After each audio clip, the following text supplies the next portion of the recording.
when you follow him.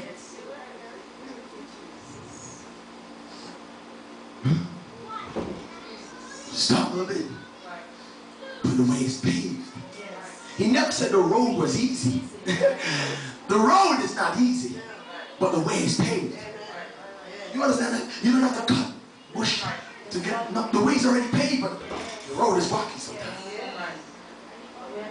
But you gotta press on. For at the end of the tunnel, there's glory. At the end, there is glory. David said, listen, I will dwell in the house of the Lord. He wasn't talking about the temple. For if you know anything about David's time, there was no temple. But David was the gatherer of the tools to build the temple. He wasn't talking about the tent where Eli was and then Samuel took over. For I'm sure David didn't go up once a year. When he said, I will dwell in the house. You see, David had something that we don't believe in the church. David had the Spirit of God. David was a type of the church. And David understood that the house of the Lord means the presence of the Lord. And wherever my eyes can go, God is there. For he is omnipresent. Huh? And as long as he's omnipresent, I'm always in the presence of the Lord. And when David said, I'll always follow after Christ, as long as I live, I shall dwell in the house of the Lord forever. I will walk with God forever. But David said, what I want Jesus to be is at the center of my life forever. Where he leads, I will follow. For he is the good shepherd that cared for his sheep. Huh? He's such a good shepherd that he said, other sheep I have. He was talking about us. For David was a Jew. Jesus said, other sheep I have, which is not of this fold. And I'm going to bring them in and make of two one.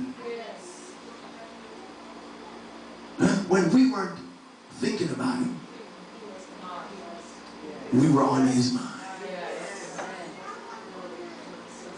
And you were on his mind from before the foundation of the world. Lord, help us this morning. Hallelujah to God. What will you have Jesus to be in your life? Stand with me today. Stand with me, stand with me.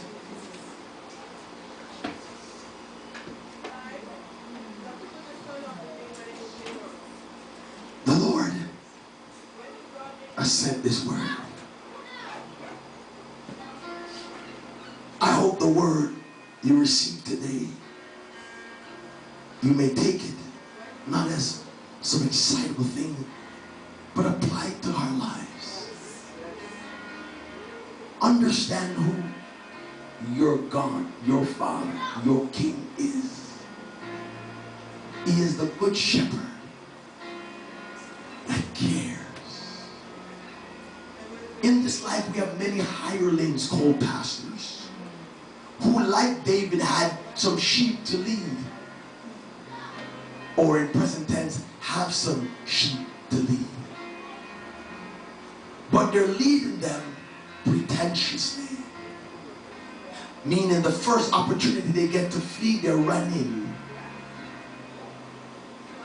They don't have the people at heart.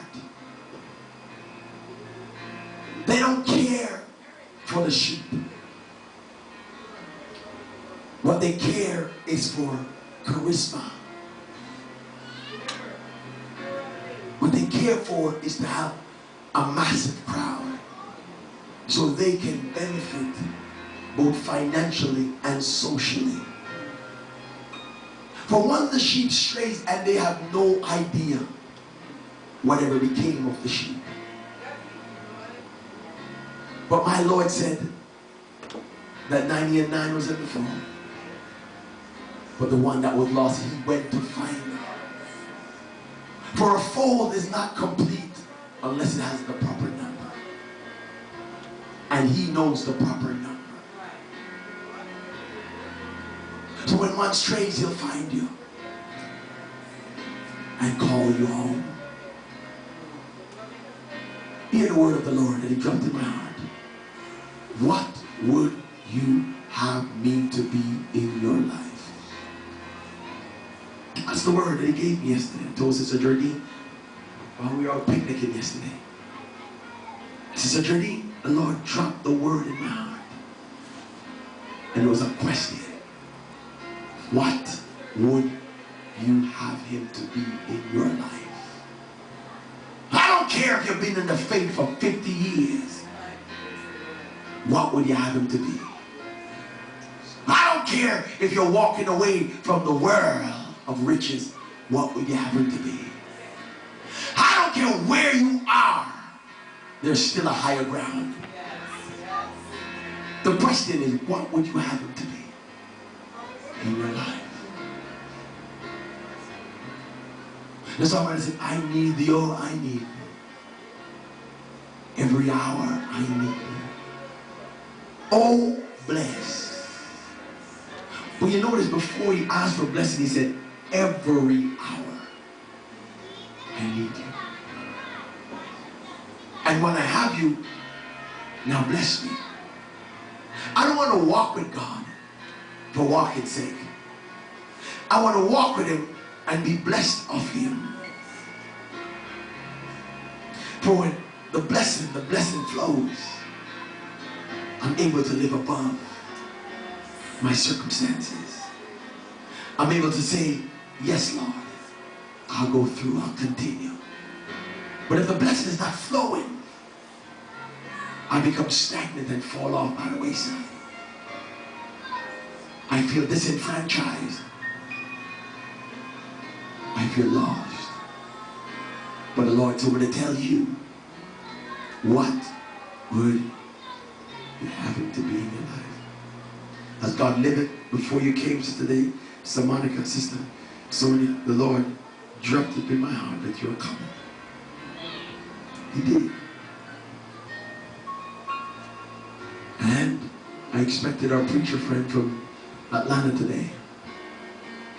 And while I was thinking about him, it'll be our Wednesday night, you came in my heart.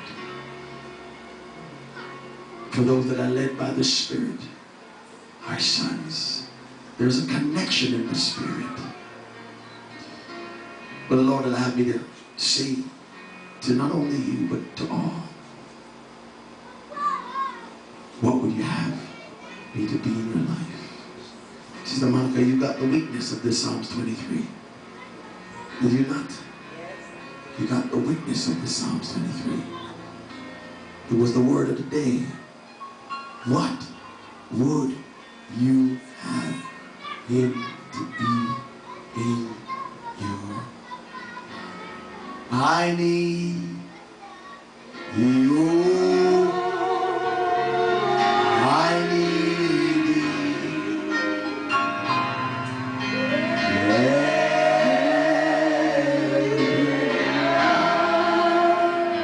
I need thee. Oh, bless me now. Oh, bless me now. My Savior.